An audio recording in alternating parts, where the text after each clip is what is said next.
I quit my big tech job as a software engineering manager, making $250,000 a year at the age of 22. And if you think I'm ungrateful, I get it, because on paper, big tech is the safe path. But in 2026, big tech simply isn't what you think it is anymore. So in this video, I'm going to show you the dark side of big tech and how you can make millions without it as a software engineer.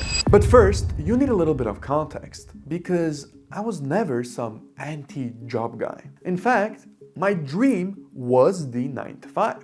I wanted the badge, I wanted the stability, the approval, and the prestige, and the respect that came with a 9-to-5. And I always remember I wanted the kind of job that makes your parents relax for the first time because they finally believe that you'll be okay and you can be on your own. And that goal started when I was just 16 years old. I remember I was on my high school robotics team and I continuously stayed after school until 5-6 p.m. constantly, because I was obsessed with building things that actually worked. I liked the feeling of being the person who could solve the problem when everybody else got stuck on it. And from there, I started chasing pretty much every opportunity like my life depended on it, because in my head, it actually did. I remember doing a summer research program at UCLA studying the human consciousness. I remember interning at NASA as a computer engineer. I literally took every single shot I could because I was trying to get into the big leagues as fast as possible. So when I finally landed the role of a software engineering consultant, making $120,000 a year in my junior year of university, I thought, this is it. I did what you're supposed to do. I'm safe now. And almost 2 promotions later, when I made manager, I had this moment that completely changed how I saw the job. You see, I found out that I was being billed out at $1,850 an hour per client when I was staffed, and I was staffed on 3 projects at the same time. I remember staring at a number and feeling this weird mix of pride and disgust.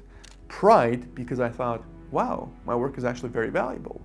And disgust because I looked at my own paycheck and I realized that I was taking home less than 10% of what my time was being billed out for. And I remember thinking, this is the biggest scam in the world. But the part that really got under my skin was the whole structure of it. You see, I was paid for 40 hours. That was it. I was on a W-2. There was no overtime. And there was literally no extra reward when the week turned into 60 hours or 80 hours because of deadlines, emergencies, or a quick meeting that wasn't very quick, let's just say. And I remember at that moment, the job stopped feeling like a dream and it started feeling like what it really was, a cage.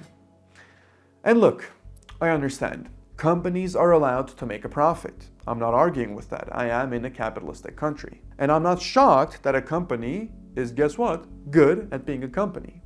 But what shocked me was how many software engineers live inside this system and never fully see the deal for what it is. We like to tell ourselves that if we just keep our heads down, we do good work and stay loyal, that things will all work out in the end. And I'm glad that I didn't believe that, because I recently watched someone prove how fragile that story really is. On my YouTube recommended a few days ago, I saw a video from a guy in his mid-40s who had spent around 25 years in tech. He wasn't some random person who couldn't keep a job. He had real experience, he had senior level responsibility, and he seemed like the kind of person who did things the right way, you might say. And he still got laid off. It was his first layoff of his entire career. And what made the video hit so hard was that he wasn't performing. It was a very raw video. He wasn't trying to go viral. He was just sitting there, calmly talking through what it feels like when the track that you've been on for decades simply disappears. He talked about how great tech used to be back in the day,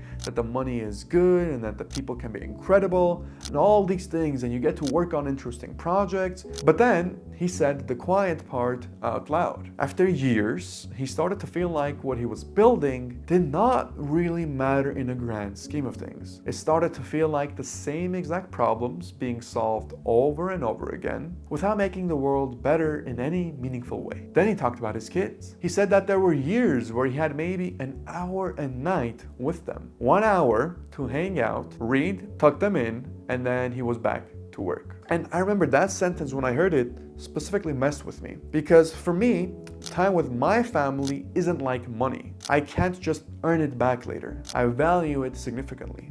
And this individual in question, I mean, he has a teenage son, and he was literally saying, my kid is going to be grown soon, and I am running out of years where he will even want to hang out with me. I want you to think about how brutal of a realization this really is, because it's one you can't really fix with a raise or a promotion. And then, to make matters worse, he told a story about a colleague who worked incredibly hard and ended up getting sick with a heart issue during a major push. The same colleague went to the hospital and passed away shortly thereafter. And the company did exactly what companies do. Leadership said some nice things about him, there was a moment of silence, and after a month had passed, it felt like that this guy never really existed there. So the dark side of big tech isn't just the occasional layoff wave that a lot of you might be fearing. The true dark side is that it can quietly convince you to trade your life for a system that will keep moving without you, no matter how much you give it. Now, that doesn't mean your coworkers don't care about you.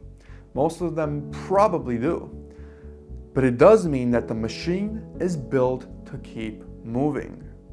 And this is why I wanted to make this video myself. Because if you took a look at the comments of that video that came out, they were full of versions of exactly the same truth. People saying your company is not loyal to you, and that the only people who will remember you working late are the people at home.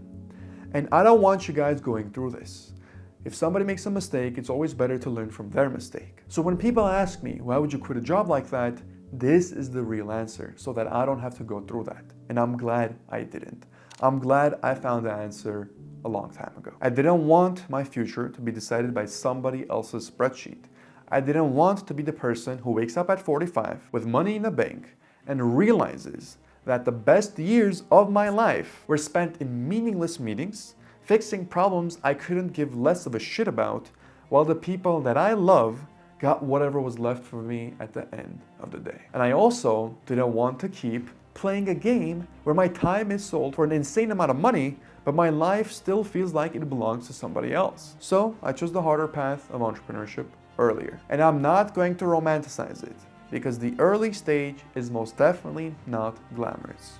When you leave or quit your job, there is no manager telling you the next step. There is no guaranteed paycheck hitting your account every 2 weeks. There is no promotion ladder that tells you you're doing well. It is just you. You have to learn how to create value outside of a corporate 9 to 5. You have to learn how to sell. You have to learn how to talk to customers. You have to get ignored. And you have to keep going and showing up every single day anyway. And that is really why most software engineers never do it, even if they dream about it. It isn't because they aren't smart enough. No, software engineers are some of the smartest individuals on the planet.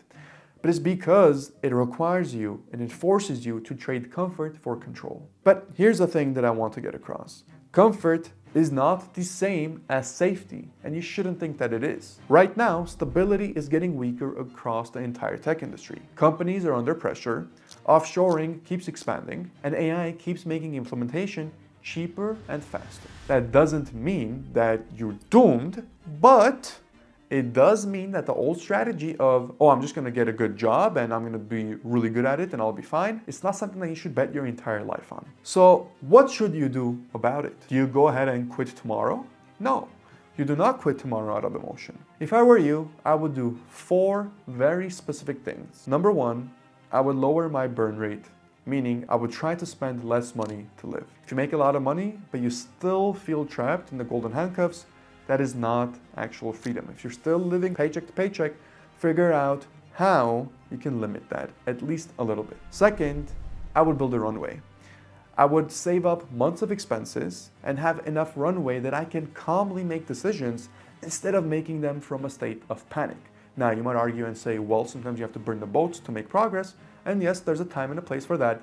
But initially, I would still at least try to have some kind of a reserve. Third, I would prove to myself that I can create value outside of my employer's system, outside of a 9 to 5. That could be through freelancing, consulting, a simple service, or a product.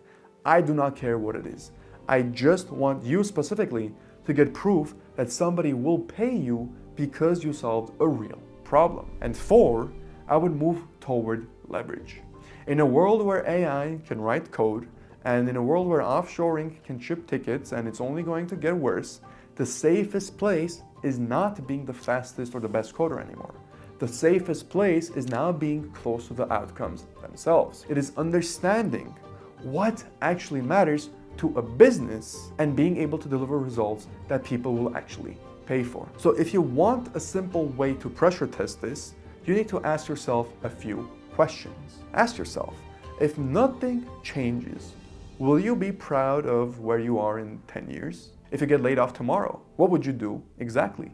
Do you even have a runway?